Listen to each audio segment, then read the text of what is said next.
We live in a world where we are constantly communicating, but we're actually starved for real community. Today, I want to talk about why reclaiming ancient spiritual rituals might be the exact thing we need to survive our current epidemic of isolation.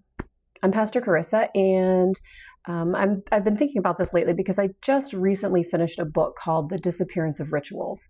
The author makes a great observation right at the beginning of this book, saying rituals are symbolic acts. They bring forth a community without communication. Today, however, communication without community prevails. Think about that for a second. We have never been more connected by screens, text messages, comment sections, but research shows that we're experiencing unprecedented levels of loneliness. We're realizing that scrolling online doesn't provide the same tactile, meaningful care or the shared rhythms like the Sabbath or liturgical holidays that actually hold a group of people together. Rituals are gentle, symbolic acts that build a home for us to live in together. Over the last few decades, many non-denominational and evangelical churches made a conscious shift away from high liturgy, ancient traditions, and formal rituals. The goal was a lovely thing. They wanted to make faith highly accessible, deeply personal, and easy to understand for the modern person. So to do this, they focused heavily on practical teaching and individual belief. But in the process of making faith so highly individualized and focused on intellectual agreement, we inadvertently stripped away the historic symbolic practices that once bound communities together beyond just agreeing on a list of doctrines. When a community relies solely on communicating shared beliefs rather than participating in shared symbolic action, it can become very fragile.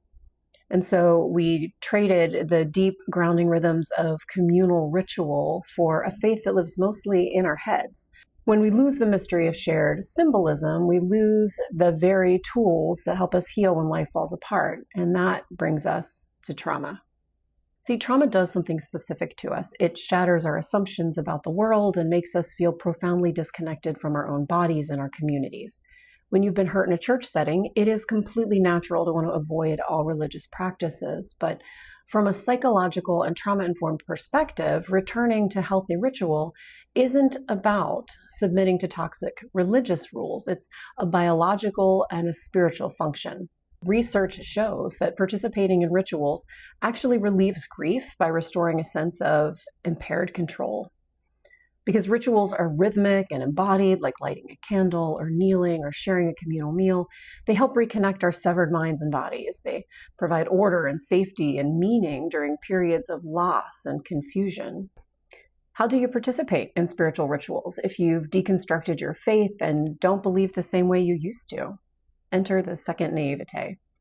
The philosopher Paul Ricoeur wrote beautifully about how our faith matures. We all start in a first naivete, where we believe the symbols and stories of our faith simply and literally. And then life happens. We experience suffering. We ask questions. We enter what we now call deconstruction. But Ricoeur said, we can't stay in the desert of criticism forever. We are invited into a second naivete, a mature, post-critical faith. This means we return to our spiritual practices with our eyes wide open.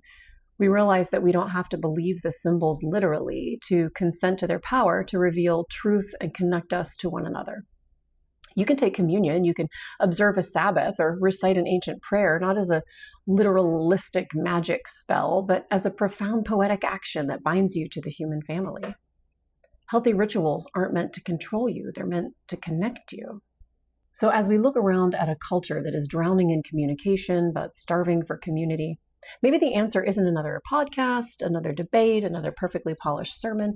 Maybe the answer is reclaiming our spiritual hands and feet through shared symbolic action. Whether it's lighting a candle in the dark, passing the peace to a neighbor, breaking bread at a table full of all sorts of different people. These are the practices that heal our isolation. We don't have to agree on every single piece of theology to share the beauty of community.